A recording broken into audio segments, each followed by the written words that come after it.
Imagine a 14-year-old boy standing on a mountain in Syria, the sun beating down on his golden robes, as he lifts a meteorite, a sacred stone shaped like a phallus, toward the heavens.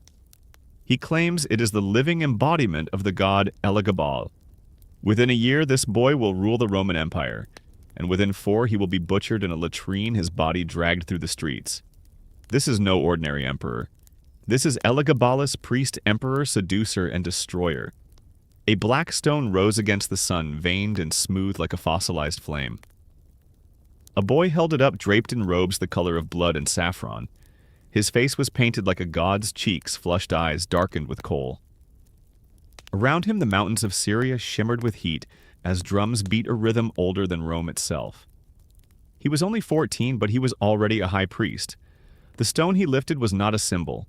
It was his god, and soon it would be emperor. His name was Varius Avitus Bassianus, though that would not last long. Born in 203 CE in Emesa, a sun-bleached city in Roman Syria, the boy was the son of a minor aristocrat and a priestess. But he was also the grandnephew of a dead emperor Caracalla who had been murdered in a roadside ambush. His mother, Julia Soaemias, was ambitious. His grandmother, Julia Maesa, was ruthless. They saw in the boy not just lineage but opportunity, a chance to seize the empire in the chaos left behind by Caracalla's death. Rome was bleeding leadership, and into that wound they would pour their god. The boy's divine companion was Elagabal, the Syrian sun deity. But this was not the Roman Sol Invictus. This god was raw, alien, and primitive, embodied in a meteorite that had crashed to Earth and been enshrined in Nemesis' temple for generations. The stone, described in ancient sources as phallic in shape, was worshipped with ecstatic rituals, incense, blood, music, and sex. The boy grew up in this atmosphere not only as a worshipper, but as the chosen voice of Elagabal himself. When Caracalla was killed, the throne passed briefly to the bureaucratic and forgettable Macrinus, a man of no noble blood. Julia Maesa, exiled but watching from afar, saw her chance. She spread whispers through the eastern legions that her grandson was the secret bastard son of Caracalla, born of divine lust and rightful heir to the purple. Soldiers already homesick and resentful under Macrinus's rule responded. They didn't care that the boy was 14. They didn't care that he wore makeup or preferred the company of men. They heard Caracalla's name, and they saw Julia's gold. That was enough. In 218 CE, Elagabalus, as he would later be known, was declared emperor by the Syrian legions. The boy priest was carried into battle dressed not in armor but in silks and priestly vestments, holding the sacred stone aloft. Against all odds, Macrinus fell. His troops, divided and demoralized, scattered before the fanatic devotion of Elagabalus' supporters. Macrinus himself was caught and executed, his severed head delivered to the boy who would be emperor. But even with the throne technically, his Rome did not welcome him with open arms. The Senate gritted its teeth. The Praetorian Guard simmered. He was too young, too Eastern, too strange. But Julia Maesa was a master manipulator. She controlled the flow of information, painted her grandson in imperial colors, and slowly strangled dissent in golden fear. The boy was placed in the imperial palace under the official guardianship of his mother and grandmother, while real power filtered through their fingers. Still, Elagabalus had visions that went far beyond political dominance. He did not want to rule as a Roman. He wanted to remake Rome in the image of Emesa. He would not be emperor alone, he would be god-king, sun-priest, sacred bridegroom of the cosmos. The black stone would be enthroned beside him. Rome's gods would bow to his god. Jupiter himself would be cast aside. Whispers began immediately. He had the looks of a prince but the tastes of a harlot. He wore jewels in his ears and perfume on his neck. He demanded to be called lady by his servants in private. He painted his eyes and plucked his body bare. At public events he spoke in riddles and prophecies, referencing his divine communion with Elagabal. He was not a Roman emperor. He was something new, something dangerous, something deeply foreign. And yet the city had no choice but to accept him. The people were exhausted. The army was paid. The Senate cowed. In 219 CE, the boy formally entered Rome not as a Caesar but as a high priest carrying a sacred rock, trailed by eunuchs, dancers, and sacrificial animals. His coronation was less a ceremony than a ritual, a merging of blood and incense that left the old guard trembling in disbelief. Rome had seen madness before. Caligula had made his horse a senator. Nero had played the lyre while the city burned. But Elagabalus was something else, a holy storm from the east. A teenage priest in love with his god with no concept of Roman restraint. The empire watched in silence as the black stone was placed in the heart of Rome, and the boy who bore it smiled like a man possessed. They did not yet know how much blood it would cost. The gates of Rome groaned open as Elagabalus entered the city not as a ruler but as the vessel of a foreign god. The people came out to watch, but what they saw was not an emperor. Draped in embroidered silks and veils glittering with jewels and smelling of heavy incense, Elagabalus rode not a war horse but a gilded chariot. Behind him, priests sang in an unknown tongue and eunuchs danced barefoot in the dust. In the center of it all was a covered palanquin containing the heart of his religion, the black meteorite sacred to Elagabal, still veiled in blood-soaked linen. This was not an imperial triumph. It was a pagan procession. Rome didn't know what to do with him. The Senate grumbled in dark corners, the nobility whispered over wine, and the people, curious, superstitious, hungry for spectacle, watched and waited. But Elagabalus had no interest in adapting to Rome. Instead, he began adapting Rome to himself. The first and most blasphemous act came quickly. Jupiter, the father of the Roman gods, was declared subordinate. The boy priest announced that the god Elagabal, the phallic sun deity he carried from Amaza, was the supreme god of all. The sacred fire of Vesta still burned, but now its smoke rose under the shadow of the sun god. Within months, the construction began on a massive temple atop the Palatine Hill. It would be called the Elagabalium, and it would be unlike anything Rome had seen. In this new temple, the black stone would be enshrined as the living god of the empire. Statues of other deities, Jupiter, Minerva, Mars, were to be brought to the temple, not as equals, but as captives. The emperor forced the Roman gods into submission, parading their effigies in chains during public ceremonies. The symbolism was unmissable. The sun god had conquered, the old gods had lost. The rituals were brutal and bizarre. Bulls and rams were slaughtered in droves. Blood was poured on the altar and sometimes on the emperor himself. Music filled the streets. Cymbals, pipes, shrill Syrian chants that rang alien in Roman ears. Dancers convulsed in ecstatic trances, and eunuch priests spun and howled beneath the temple columns, their golden earrings clattering like wind chimes in a storm. Rome was transfixed, equal parts horrified and entranced. But Elagabalus went further. He did not just want to honor his god, he wanted to marry him. The emperor staged a sacred wedding between Elagabal, embodied by the meteorite, and the most chaste figure in Roman religion, a Vestal virgin. The woman Aquilia Severa had taken a vow of celibacy under pain of death. Yet Elagabalus declared her the chosen bride of the sun god and forced the union. The symbolism was overwhelming. The old religion's purity defiled its most sacred priestess, absorbed into a strange and bloody cult. This act alone might have sparked riots, but Elagabalus dismissed all objections with smiles and gold. He spoke of divine visions. He insisted that this sacred marriage would bless Rome with fertility and peace. When challenged, he responded not with reason, but with offerings and sacrifices. He doubled the number of feast parades and games. He drowned the capital in distractions.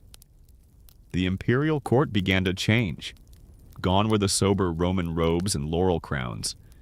In their place came Eastern silks, thick perfumes, kohl-rimmed eyes. Even senators were pressured to participate in rituals alien to their beliefs. The more conservative among them saw it as the undoing of the republic itself. But to Elagabalus, it was all part of the divine order. The Roman world was being reborn under a new sun. The palace turned into a sanctuary of strangeness. Golden walls reflected torchlight onto beds strewn with flower petals. The emperor walked barefoot, trailing priests and pet leopards. Sacred feasts were held by moonlight, and guests were instructed to speak only in whispers. Every action, every gesture was a reflection of the god's will. The emperor became less a ruler and more an oracle. He claimed to speak with Elagabalus during dreams. He would enter trances, deliver cryptic proclamations, and change laws according to visions only he could see.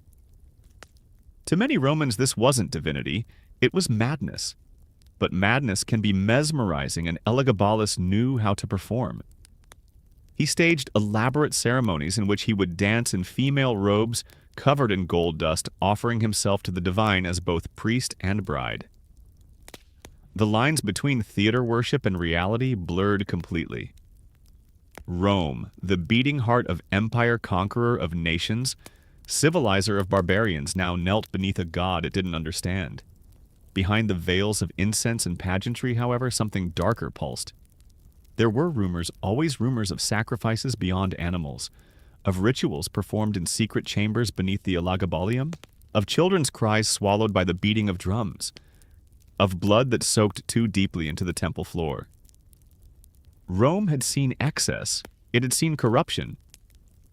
But what Elagabalus offered was something older and more dangerous, the collision of religion and power in the hands of someone too young, too unstable, and too convinced of his own divinity. He had not come to rule Rome. He had come to change it body, soul, and gods alike. And so the black stone sat in its new home, veiled in silk, crowned with gold, dripping with blood. The empire orbited its new sun, uncertain whether to worship, rebel, or simply survive.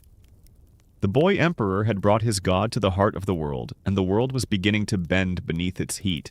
High on the Palatine Hill where emperors once walked in solemn procession, a new structure clawed its way into the Roman skyline. It was not a temple in the Roman sense, no clean lines, no marble restraint. The Elagabalus was something stranger. Its walls were veined with imported onyx and bloodstone, its columns carved with curling flames, its floor slick with sacred oils and ash. At its center sat a pedestal of gold, and upon it rested the god, a black phallic meteorite wrapped in silk and glistening with sacrificial blood. This was no metaphor. Elagabalus had built Rome's most sacred space around a stone that looked unmistakably like an erect penis, and demanded the empire bow before it. He called it the most powerful object in the world. To him it was not a symbol of the divine, it was the divine.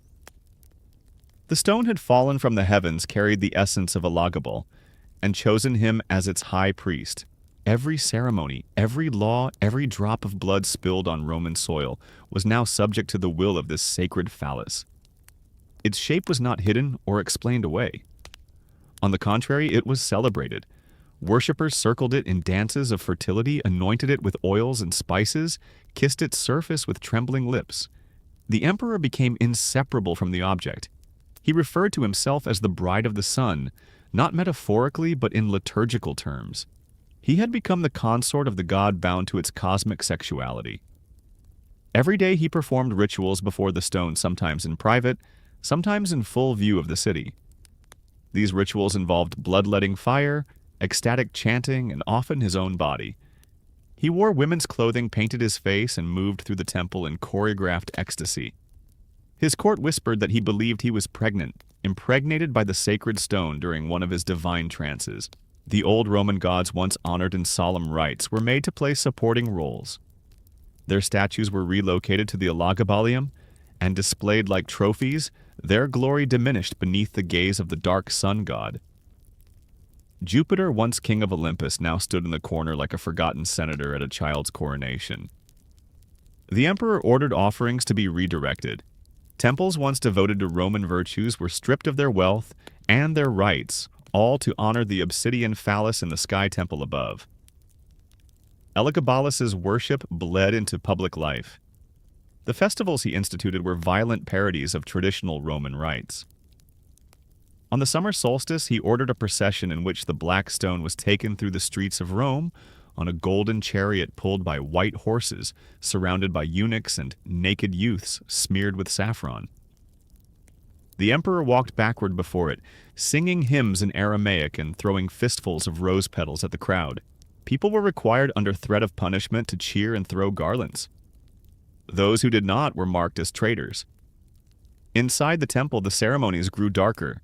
The air reeked of burnt flesh and unwashed bodies. Oxen were slaughtered by the dozens. Their entrails read for divine messages.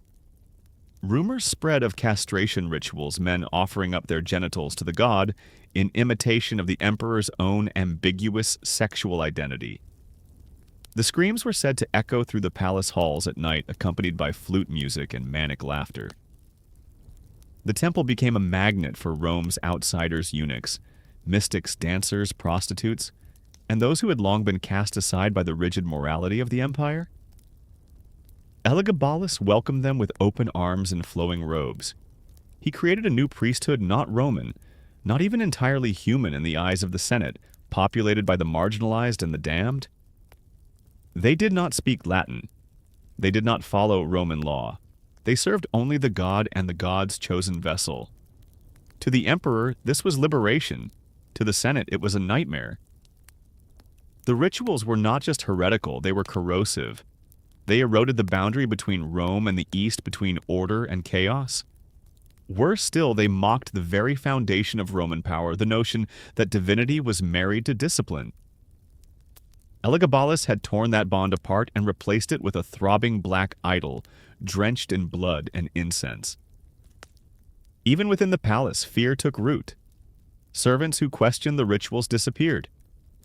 Senators invited to the Elagabalus were forced to participate in rites they didn't understand, required to chant praises to the phallic stone or offer symbolic gifts of semen and honey. Some claimed they were made to crawl naked before the altar.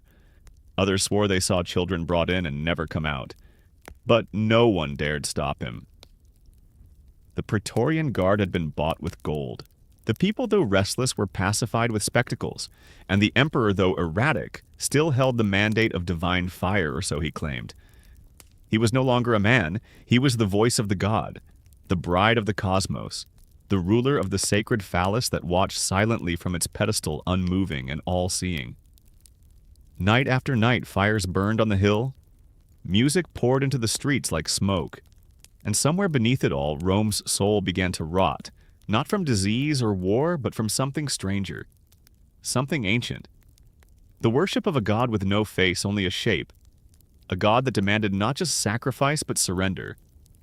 In the shadow of the temple, the empire began to tremble. By the time the Roman elite began to whisper about the emperor's madness, Elagabalus was already calling himself a woman. He refused to be addressed as Dominus, the masculine lord, insisting instead on Domina.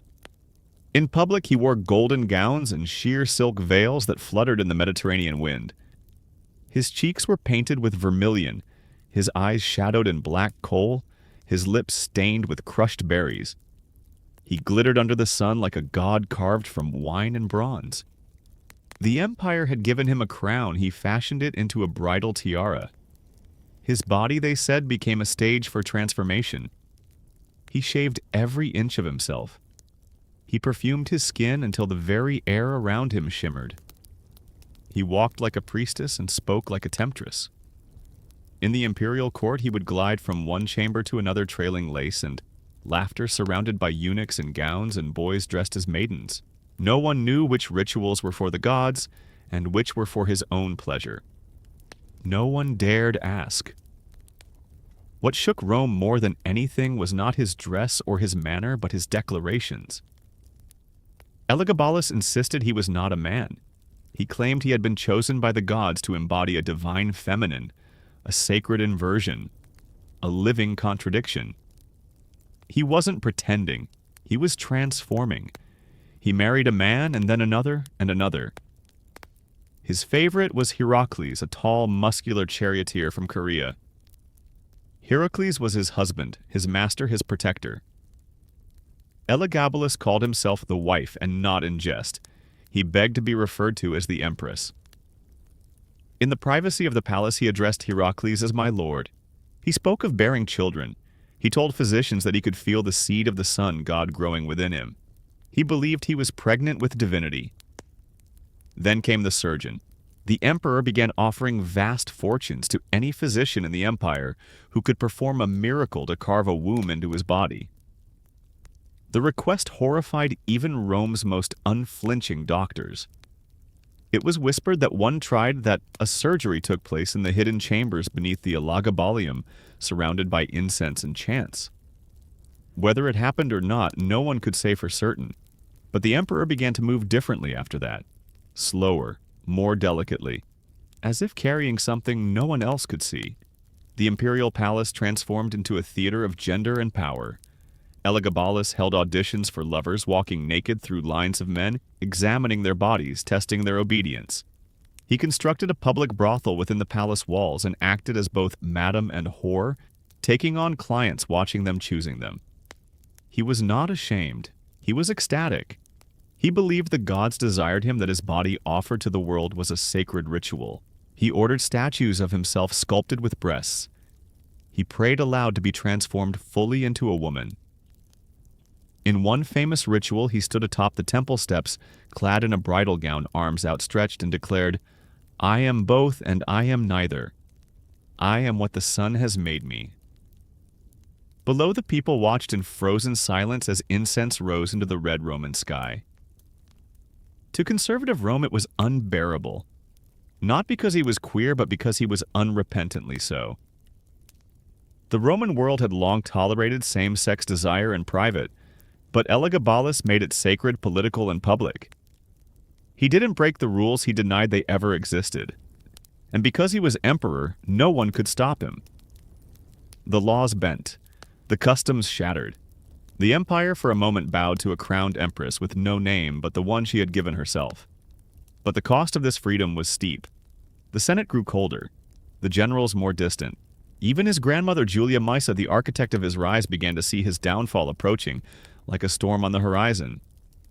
Rome could accept foreign gods, even strange rites, but it could not accept the idea that its emperor was no longer a man. The people once entertained began to mutter. Heracles, jealous and violent, was seen beating the emperor in public. Elagabalus enjoyed it. He told servants that his husband's rage proved he loved him. Rumors spread that the empress had bruises she refused to hide. Still, she refused to stop. She continued to dress as a goddess, to pray for transformation, to dance in the moonlight among eunuchs and outcasts. She did not want to rule as Rome's emperor. She wanted to be reborn as something beyond even that, as the sacred feminine in a world that had no name for such a thing.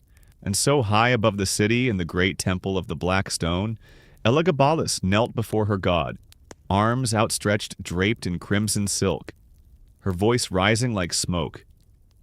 "Make me your vessel. Fill me with fire. Let me bleed in your name."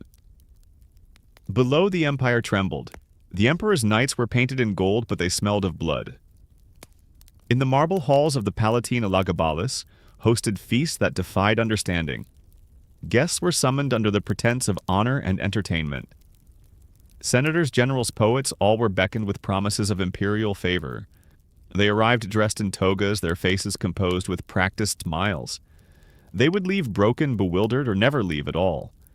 The banquets were lavish beyond comprehension. The walls were hung with tapestries soaked in perfume. The floors were strewn with rose petals so thick they choked the air. Musicians played until their fingers bled. Dancers twisted in impossible contortions, oiled and masked their identities hidden. Dishes were carried in by boys in transparent tunics, peacock tongues, camel heels, nightingale brains soaked in saffron wine. The emperor dined from onyx platters, feeding morsels to his lovers between gulps of chilled mulsum. But the beauty of the banquet was a trap. Elagabalus took perverse pleasure in subversion and transforming elegance into torment. Sometimes the food was real, sometimes it wasn't. Entire courses would be revealed as wax imitations. Wine would be swapped with vinegar.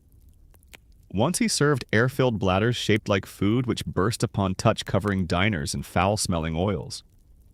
The emperor laughed as nobles gagged and retched, their pride trampled by his games. He once hosted a feast where the ceiling suddenly opened and poured down a rain of rose petals. What began as delightful turned to horror as the petals did not stop. They fell in choking torrents, burying the guests alive. Several suffocated. Their bodies were quietly removed. The party continued. Cruelty was theater to Elagabalus, and he was its playwright, director, and star. He believed in turning life into performance and performance into domination. He once tied naked dinner guests to spinning tables while eunuchs whipped them with silver cords. Another time he invited poor citizens to a feast and mocked them with gold-covered stones in place of actual food. Those who wept were whipped. Those who laughed were elevated. He surrounded himself with actors, magicians, whores, and fortune-tellers. The imperial court no longer resembled a center of power but a lunatic circus. Laws were drafted at midnight while drunk on opium. Executions were held with fanfare, the condemned forced to dance before death. Elagabalus once ordered the decapitation of a man during a feast and had the severed head served under a silver dome as the final course. Death was not feared in his world, it was aestheticized. There were rumors of private sacrifices offered to the black stone, of disobedient servants offered up in secret rites, of screams echoing from the Elagabalus after dark answered only by laughter. There were whispers that Elagabalus took lovers to bed and never let them leave, that he slit the throat of a boy who called him emperor instead of goddess. He blurred the lines between desire and cruelty until they dissolved. Hierocles, his husband, became his enforcer. He would strike nobles in court for failing to bow deeply enough or for staring too long at his empress. Elagabalus adored it. He would praise Hierocles, publicly flaunt his bruises as love marks, and mock anyone who questioned their union. Outside the palace, Rome watched with clenched fists. The treasury bled gold. Soldiers went unpaid while the emperor threw rubies into fountains for fun. Temple offerings were redirected to his cult. The poor grew restless. The Senate seethed. But Elagabalus ruled through fear and spectacle can silence even the most bitter rage. He was addicted to the reaction, the gasp, the stare, the slow horror that bloomed across a face when reality bent under his hand. Power to him was not held, it was performed. And he performed like a god in heat. He declared new holidays based on his whims. One was a day of shadows where everyone in the palace was required to wear veils and speak only in riddles. Another was the Feast of Blood, where pigs were slaughtered in the streets and their entrails hung on the doors of the wealthy. He believed these spectacles cleansed the city. The city instead began to rot. His inner circle was composed of the grotesque and the loyal. He promoted a cook to senator. He made a eunuch priest consul for a week, then executed him for boring conversation. He built thrones from bones and kept a lion on a leash during meetings of state. Nothing was sacred. Everything was a stage. But every stage has its breaking point. The guards began watching him too closely. His grandmother stopped attending his banquets. Whispers of a new heir, a new plan slithered through the marble halls. But Elagabalus, blind in his ecstasy, didn't see the storm gathering. Or perhaps he did and welcomed it as he welcomed all things, dramatically, decadently, and with blood. The god in the temple was still silent. The stone sat cold beneath its golden canopy, veiled in silk, drenched in sacrifice. But even gods, when overfed with madness, begin to hunger for something else. And Rome had had enough. The blood-drenched sun had begun to set. Rome, once mesmerized by the spectacle, now recoiled in quiet dread. What had once passed for divine madness had curdled into daily humiliation. Elagabalus had pushed the empire to the brink, and the empire was beginning to push back. It started with silences. Praetorian commanders no longer laughed at the emperor's jokes. Senators offered stilted praise and then disappeared from court. Julia Maesa, the grandmother who had made him emperor, stopped appearing at his rituals. In public, she still smiled.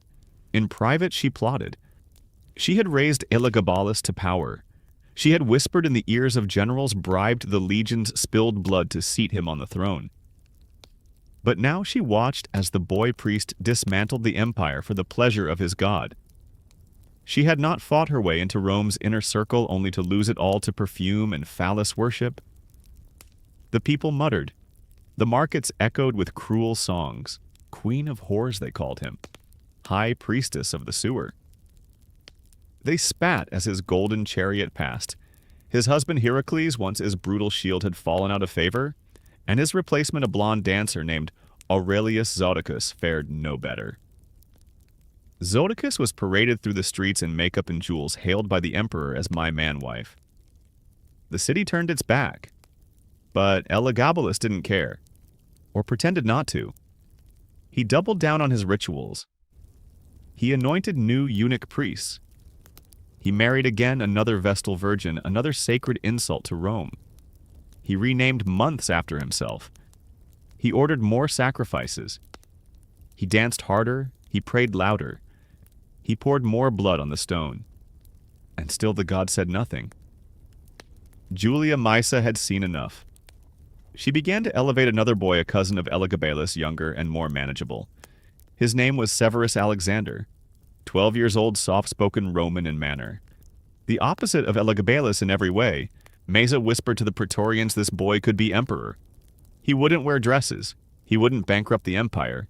He wouldn't throw intestines at guests. The plot grew quickly. The guard, the very men sworn to protect the emperor, began to meet with Julia in secret. Alexander was placed under their protection. When Elagabalus demanded that his cousin be removed, the guard refused. The emperor screamed. He threatened. He offered bribes. Nothing worked. The soldiers stood silent, eyes cold, hands on the hilts of their swords. Elagabalus panicked. He tried to buy back loyalty with gold, with sex, with tears. He paraded through the city in full bridal garb, clutching the sacred stone, declaring himself mother of the empire. But even his rituals had lost their power. The streets were no longer crowded. The air felt thin. The sun god had become a joke. He ordered executions, but the soldiers refused. He summoned the Senate, they did not come. He tried to flee with Alexander, hoping to remove his rival, but the guard stood in the way. For the first time, the emperor realized he was alone. The palace grew cold. The dancers vanished. The priests stopped singing. The Elagabalus stood silent, its walls sticky with old blood. Elagabalus spent his last days wandering its halls, muttering to the stone, pleading with it. He wore robes stained with sacrificial wine, his face smeared with dried makeup. The once god empress had become a ghost. On a rainy morning in March 222, the Praetorian Guard came for him. Elagabalus had been tipped off. He tried to escape with his mother, Julia Soaemias, the only person who still stood by him. They fled through the palace corridors, clutching what gold they could, hoping to reach the servants' quarters. Maybe to bribe a charioteer, maybe to slip out of the city unnoticed. But the doors were barred. The soldiers were already inside. They found him hiding in the latrine. He was wearing a woman's robe and a tiara. His hands were streaked with old blood and ash. He clutched a dagger, some say the sacred stone, against his chest. His mother knelt beside him, weeping. They dragged them out like animals. The soldiers did not offer a swift death. Elagabalus was beaten, stabbed, mutilated. His mother was butchered alongside him. Their bodies were stripped, dragged through the streets, by their hair spat on, defiled. The boy god was no longer divine. He was meat. The crowd roared. Rome, humiliated for 4 years now, took its revenge in laughter and violence. The emperor's corpse was thrown into the sewers, the Cloaca Maxima, Rome's ancient waste canal. The emperor, who had dared call himself a goddess, died in human filth, floating in the city's excrement, his golden robes soaked in sewage. His head was cut off and thrown into the Tiber. The sacred stone vanished. And Rome breathed again. But even in death, Elagabalus could not be erased so easily. His name was stricken from monuments, his statues destroyed, his memory cursed damnatio memoriae. And yet the whispers never stopped. The priest empress who worshipped a phallic god, the boy who tried to change the empire with blood, sex, and silk, the monster, the martyr, the mad god. Elagabalus was gone, but the stain he left behind was indelible. The Cloaca Maxima was never meant to be a tomb. It was Rome's great sewer, a tunnel of filth, carved beneath the city to carry away its waste, its rot, its shame. It swallowed blood from the Colosseum, piss from the alleys, and every disease the empire could not cleanse. When Elagabalus died, they did not burn him. They did not bury him. They dumped him into the filth a god cast into the gutter. His corpse, bloated and broken, floated down the black water like a fallen idol. The same city that had once crowned him in gold now watched as his body bobbed through its underbelly. His head had already been hacked off. His limbs were twisted. His robes, once embroidered with sacred suns, were plastered with human waste. The sewer took him slowly, as if savoring the devouring. This was no ordinary execution. It was a ritual in reverse, a counter-ritual. Rome had endured his sacred phallus, his marriage to the sun, his velvet-cloaked madness. Now it performed its own sacrifice, offering the god emperor to the darkest place it could find. The boy who once demanded to be called goddess had died without a prayer. The priests were gone, the temple sealed. The sacred black stone, the veined meteorite that had turned Rome upside down, was never seen again. Some say it was buried in the desert. Others say it was smashed and ground into dust. A few claim it still lies beneath the ruins waiting. The Senate passed a decree of damnatio memoriae, erasing his name from all records, monuments, and official histories. His statues were pulled down and defiled, his image chiseled out, but no amount of marble dust could remove the memory of what he had done or what he had become. Elagabalus remains one of the strangest figures in all of history, not just for his cruelty or decadence, but for his defiance. He ruled not like a Roman, but like a prophet. He took the empire's most sacred beliefs, masculinity, discipline, tradition, and shattered them on the altar of his own identity. He made Rome kneel before a god shaped like a penis. He crowned himself queen. He tried to remake the world in his image, and for that, Rome killed him. But even in death, Elagabalus haunts the edge of history. A laughing ghost in golden silk, a priest who worshipped pleasure, a monarch who called himself mother. His reign lasted barely 4 years, his body lasted barely a day. But his story, his obscene, terrifying, beautiful story, has lasted for 2,000 years. We remember him not because we admire him, but because we cannot look away. If this dark tale of divine madness and imperial ruin shook you, subscribe for more stories from the shadows of history. Every emperor has a secret. Every crown hides a curse, and we're just getting started. Thanks for watching. Stay curious and stay dark.